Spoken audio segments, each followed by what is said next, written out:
Yes, অবশ্যই আমরা নিদে চলে আসলাম। এই যে আপনাদের দেখাই ভিউ।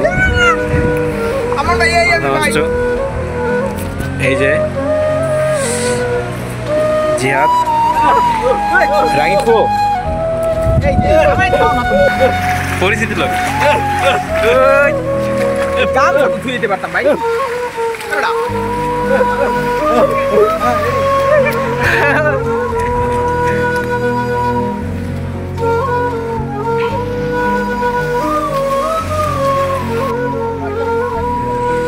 কখনো কল্পনাও করিনি মানে বরিশালের মতন জায়গায় পটুয়াখালীর ভিতরে তালতলি এত সুন্দর জায়গায় কল্পনা করা যায়। আমার এই নিয়ে দুইবার আসা, যতবার আসি ততই ভালো লাগে, কারণ এই জায়গাটা দেখার আশা করি আপনারাও আসবেন, কারণ এই জায়গাটা আপনার স্মৃতির পাতায় লেগে থাকবে, কারণ এটা ভোলার মতো না। ভাবতে খুব ভালো লাগে যে আল্লাহ তাআলার সৃষ্টি এত সুন্দর, জানি না আল্লাহ তাআলা কত সুন্দর। আসুন তালতলা দাওয়াত রইল।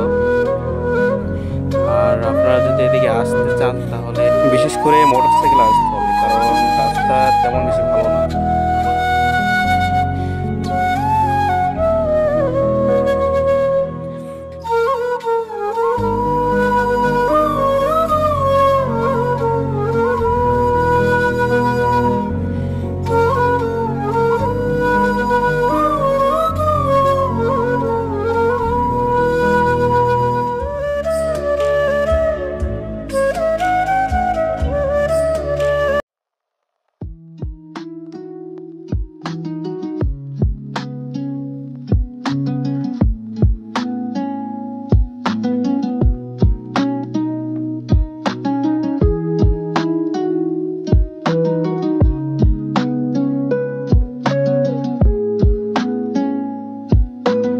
ঘুরতে ঘুরতে তারপর একটা ছোট ভাইয়ের দেখছি বল নিয়ে আসছে, তারপর ভাবলাম একটু বল খেলবো।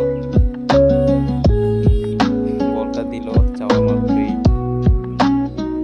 মানে এদিকের মানুষের ব্যবহার অনেক ভালো লাগছে আমার কাছে। জায়গাটা সুন্দর, মানুষগুলো সুন্দর।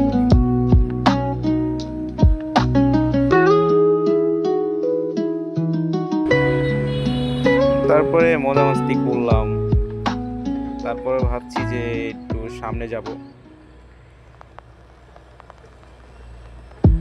তারপর ওর বল ওরে দিয়ে দিলাম মজা করে, ওরে মারতে দিব না সেজন্য ঘুরছিলাম।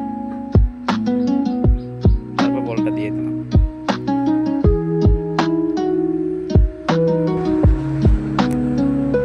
তারপর আমার খালাতো ভাই ভিডিও করতে করতে ক্লান্ত,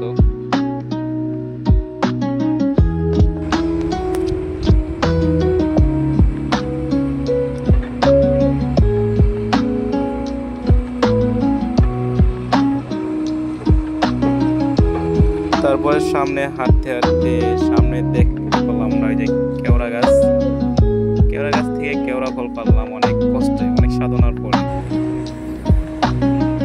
তারপরে ঘোরার পরে আমরা পিছনে ব্যাক করলাম। ফলটা মানে অনেক টক।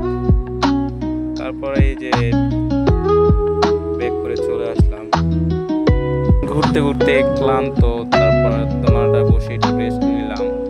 আর আপনাদের সাথে কথা বলতে বলতে ভিডিওটা অনেক বড় হয়ে গেছে, আশা করছি আর সামনে আগাবো না। আর আজকে এই পর্যন্তই। আর ভিডিওটা যদি ভালো লাগে আপনাদের কাছে